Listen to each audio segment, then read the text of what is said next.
je stalo da se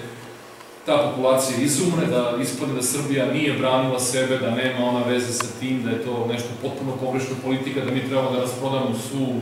svo oružje, da ugasimo malo što ostalo vojske, da se bavimo nekim pacifizmom, kao da rata nikad neće biti, što je ludost. Svako ko se bavi malo istorijom ovih prostora zna koliko je ovo trusno područje i potpuno ste u pravu, nikad se ne zna kad može da zazvoni na nekoj granici.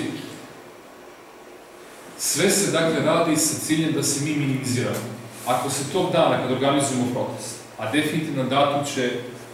biti, bit ćete i obavešteni, a bit će na sajtu veterani.rs, da dobro pratiti šta se dešava, ako to bude dan državnosti, odnosno na Sretenje, mora da nas bude dovoljno. I zato vas molim, apelujem, znam da je košta, znam da je teško, znam da je svima dosta više toga. Od je 4 dinara do Beograda. Bitno je da budemo tamo, ako možemo, par hiljada. Ako uspemo, najvjerojatnije će protiv biti ispred vlada, ako uspemo da svojim prisustvom, dostojanstveno i mirno, što nam Ustav omogućava,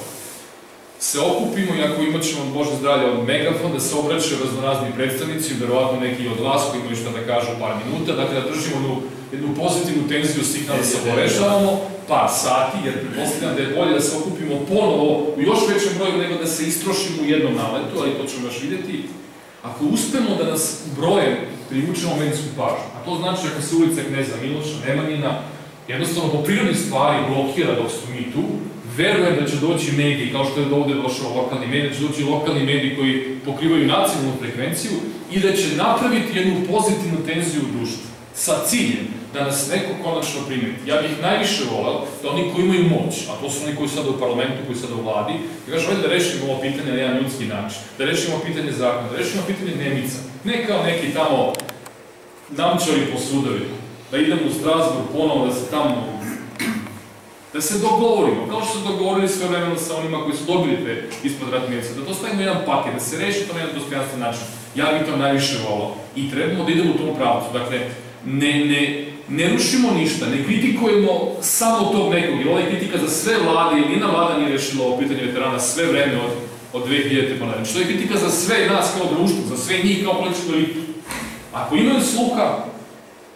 uradit će nešto. Ako nemaju sluha, možda će neko drugi da nam pomogne na neki način. A to ne možemo da znamo dok ne izađemo maksimalno javno, maksimalno odlučno, u što većem broju, sa što jasnim zahtevima. I predložit ću možda te zahteve u konciznom obliku zalepimo tamo na vratima vlade, ako nema niko da primi, pa nek će neko da skine na mesec unutra da kaže ovi ljudi hoće zakon, hoće da se reši pitanje invalideta na bolji način, da se podignu spomen obeležja oni koji su najviše zaslužili, da se zna ko je poginuo, da ima svoje mesto gde najmiliji mogu da oplakuju na pravi način i da polože vence, da se uradi jedno centralno spomen obeležje, znači par stvari da navedemo koje se od nas tiču i nadam se da će neko da nas u ovoj godini koja je idealna za ovu stvar, jer ako ovo propustimo, ovu priliku sad, kad prođu izbori, kad se smiri situacija, kad